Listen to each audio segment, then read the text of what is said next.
हरे कृष्ण। ओम अज्ञानतिमिरान्धस्य ज्ञानाञ्जनशलाकया चक्षुरुन्मिलितं येन तस्मै श्रीगुरवे नमः। नमो विष्णुपदाय कृष्णप्रेष्ठाय भूतले श्रीमते भक्तिवेदान्त स्वामिनिति नामिने।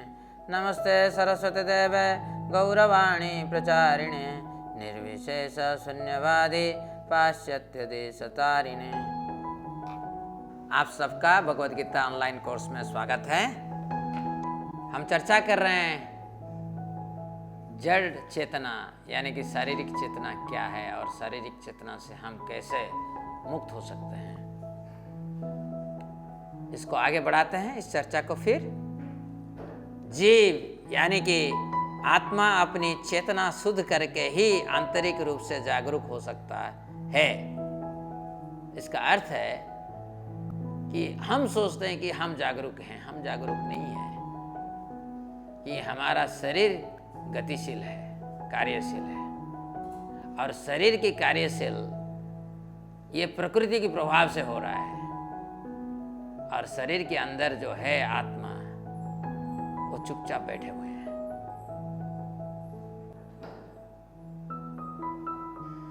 तो आत्मा को कार्यक्षम करने के लिए हमें कृष्ण भावनामृत की जरूरत है। आत्म साक्षात्कार अपनी आंतरिक चेतना की अवस्था में जीव संयुक्त रूपेण भगवान कृष्ण और स्वयं के प्रति भी जागरूक हो जाता है। इसे आत्म साक्षात्कार कहते हैं। आत्म साक्षात्कार का अर्थ है जब मैं कृष्ण भावनामृत हो जाता हूं तब स्वयं को भी समझ लेता हूं, आत्मा को भी समझ लेता हूं। जब आप आंतरिक रूप से जागरूक बन जाते हैं तब आप आध्यात्मिक मन और आध्यात्मिक इंद्रिय के माध्यम से चीज़ों को देखते हैं। इस स्थिति में हमें चेतन जगत तक पहुंचने की अनुमति मिल जाती है। हम भगवान कृष्ण को और अपने आप को उनके सेवक के रूप में देखते हैं, स्वयं को उनका अंश मानने लगते हैं। इस स्थिति में जीव भ्रम में नहीं है। चैतन्य चरितामृत में घोषित किया गया है, कृष्ण सूर्य समा माया होय अंधकार, जहां कृष्ण तहाँ नहीं मायार अधिकार। ये चैतन्य चरितामृत के मध्य लीला 22वां अध्याय 31तम श्लोक है। और इसमें इस श्लोक में भगवान चैतन्य महाप्रभु कह रहे हैं कि भगवान कृष्ण सूर्य की तरह हैं और माया अंधकार की तरह हैं। जहाँ प्रकाश होता है वहाँ कोई अंधकार नहीं हो सकता है। उसी तरह जब किसी को आध्यात्मिक गुरु और भगवान कृष्ण की कृपा प्राप्त होती है तो भगवान कृष्ण स्वयं को ऐसे भाग्यशाली आत्मा के अंतर्मन में प्रकट करते हैं। यह भाग्यशाली आत्मा जिस प्रकार कृष्ण को देखता है उसी प्रकार वह स्वयं को तथा अन्य अनगिनत मुक्त आत्माओं को भगवान के भक्त के रूप में देखता है। इसे आंतरिक चेतना कहते हैं। इस स्थिति में उसकी दिव्य इंद्रियां और उसके मन, हृदय और शरीर सभी अद्वैत है। मित्रों, आत्मा दिव्य है। इसका अर्थ क्या है? दिव्यता का अर्थ है ये कभी अज्ञानता को समझ नहीं सकता, अनुभव नहीं कर सकता। समझ रहे हो ना आप? जैसे सूर्य की रोशनी अगर है उधर अंधेरा नहीं रह सकता। यानी कि अगर आप आत्मा को पहचानते हो तो आपके अंदर कभी भी अज्ञानता नहीं होना चाहिए। अगर आप मेरा अंदर थोड़ा भी अज्ञानता है तो मुझे समझ लेना चाहिए मैं आत्मा में पूर्ण रूप से स्थित नहीं हूं। इसको अच्छे से आप लोग समझिए। भगवद गीता की अध्ययन का अर्थ है आत्मा को समझना, भगवान को समझना। क्योंकि सारे जगत भगवान का हिस्सा है, भगवान की शक्ति है, भगवान हर चीज में विराजमान है।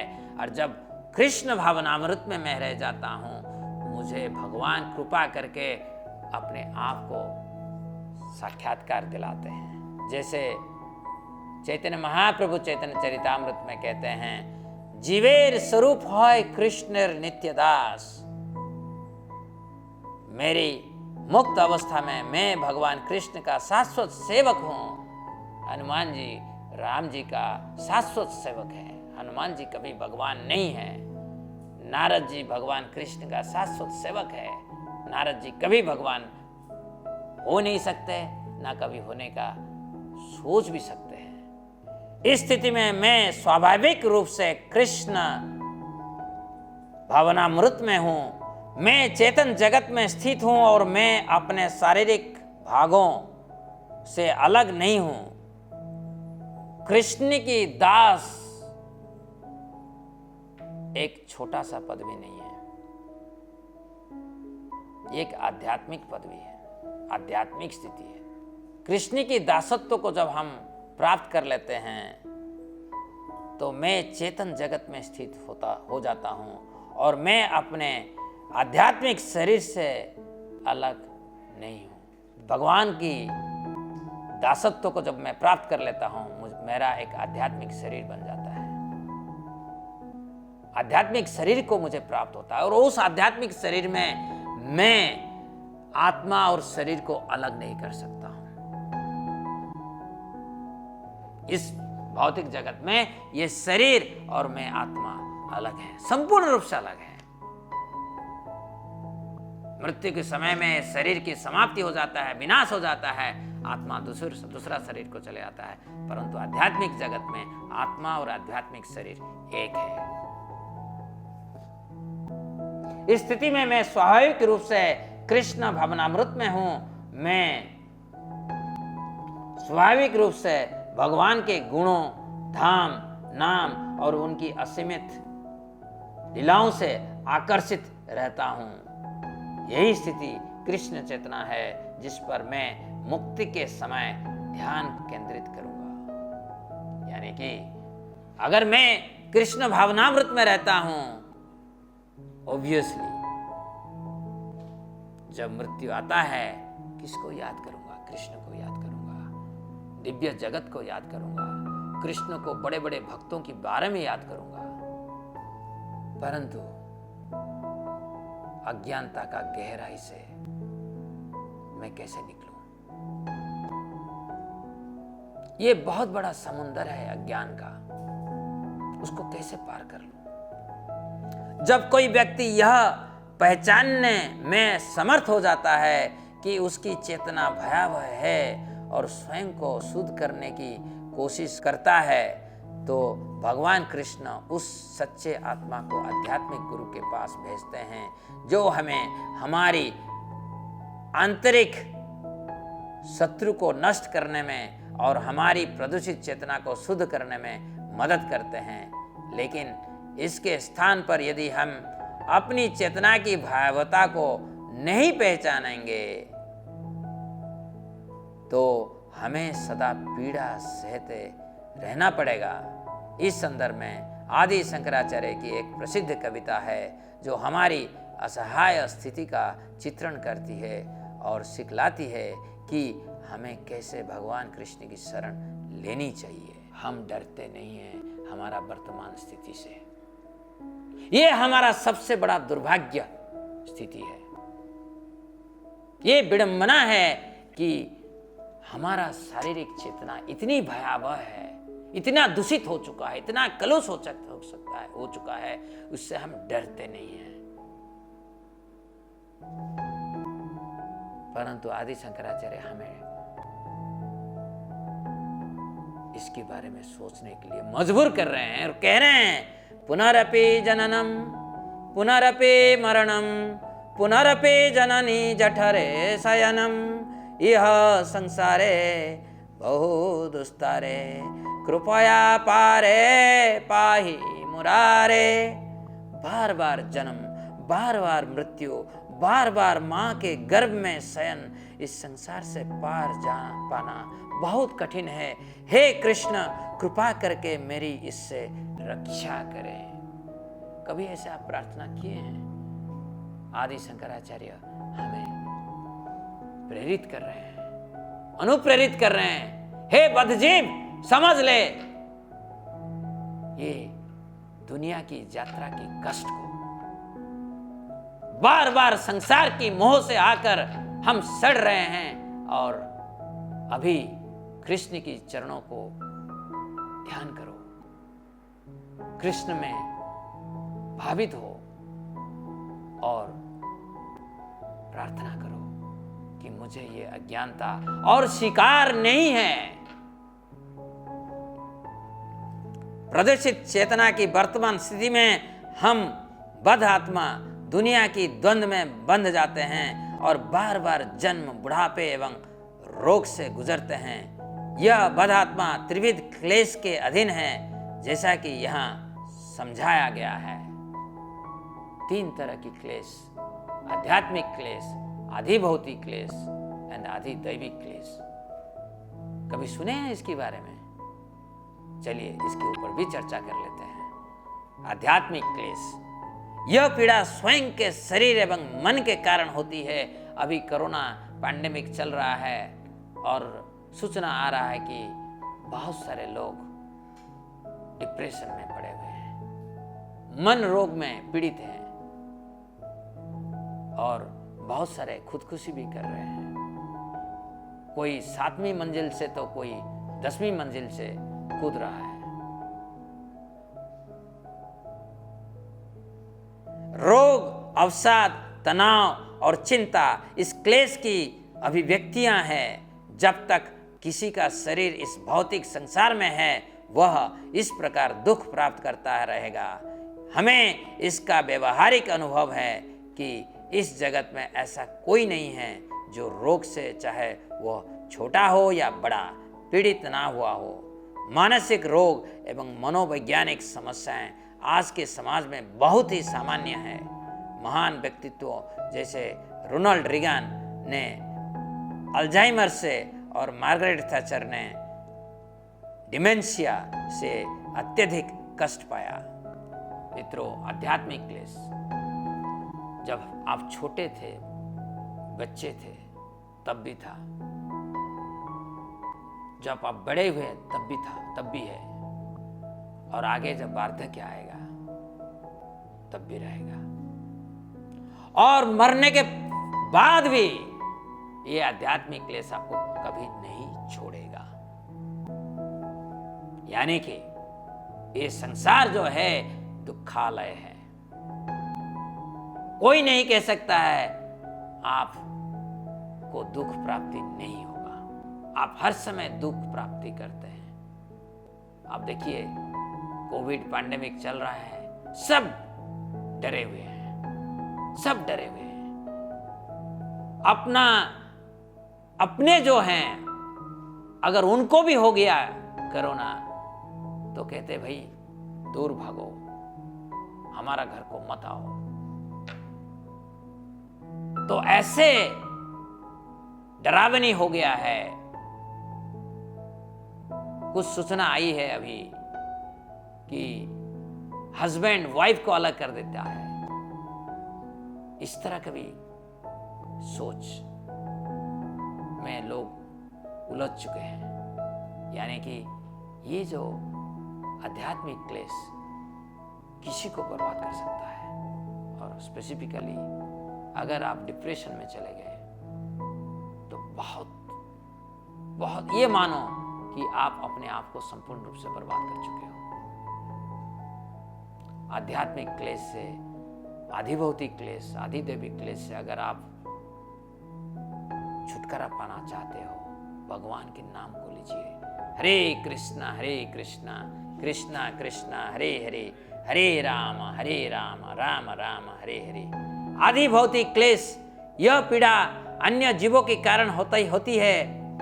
कोविड पैंडेमिक, एक वायरस, छोटा सा वायरस कहां पहुंच गया, सारे देशों में पहुंच चुका है, सारे नगरी में पहुंच चुका है, सारे गांव में पहुंच चुका है। हुआ एक जगह से इसकी उत्पत्ति, परंतु हर जगह में, और उसकी वजह से क्लेश सारा दुनिया भुगत रहा है। और इकोनॉमिक व्यवस्था जो है, अर्थतंत्र संपूर्ण रूप से टूट चुका है। मच्छरों से मलेरिया होता है, मेरे बॉस द्वारा नौकरी से निकाले जाने पर मुझे अत्यधिक पीड़ा होती है। 2 देशों के बीच युद्ध, यहूदियों की बड़ी संख्या में कंसंट्रेशन शिविरों में हत्या और यूरोप में त्राहिमाम मचाने वाला काला प्लेग इसके कुछ उदाहरण हैं। और अभी कोविड पैंडेमिक, ऐसे स्पेनिश फ्लू, क्या क्या इस दुनिया को पीड़ा नहीं दिया है। इसको कहते हैं आदि भौतिक क्लेश, दूसरों से जो क्लेश आ जाता है। और तीसरा जो क्लेश है आदि दैविक। जब मानव धर्म के पथ से भ्रष्ट हो जाता है तो देवतागण उन्हें इस प्रकार की पीड़ा पहुंचाते हैं। अत्यंत गर्मी एवं ठंड, बाढ़, भूकंप, अकाल आदि इसके उदाहरण हैं। इन कष्टों पर हमारा कोई नियंत्रण नहीं होता है। यह देवताओं द्वारा बलपूर्वक कार्यान्वित किए जाते हैं। आदि दैविक क्लेश, देवताओं का इस भौतिक प्रकृति के ऊपर नियंत्रण है। वो देखते रहते हैं मनुष्य धर्म के रास्ता पर है या नहीं। अगर नहीं है तो कष्ट देते हैं, जरूर देते हैं। इस जगत में हर व्यक्ति को इन 3 प्रकार के क्लेशों से गुजरना होता है। कोई भी व्यक्ति इनसे मुक्त नहीं है, क्योंकि हम सब अपनी असत पहचान की अवस्था में जी रहे हैं। यदि आपका चित्त शुद्ध है तो आप इन क्लेशों से अप्रभावित रहेंगे, क्योंकि आप भौतिक जगत के परे शुद्ध चेतना की अवस्था में प्रवेश कर चुके हैं।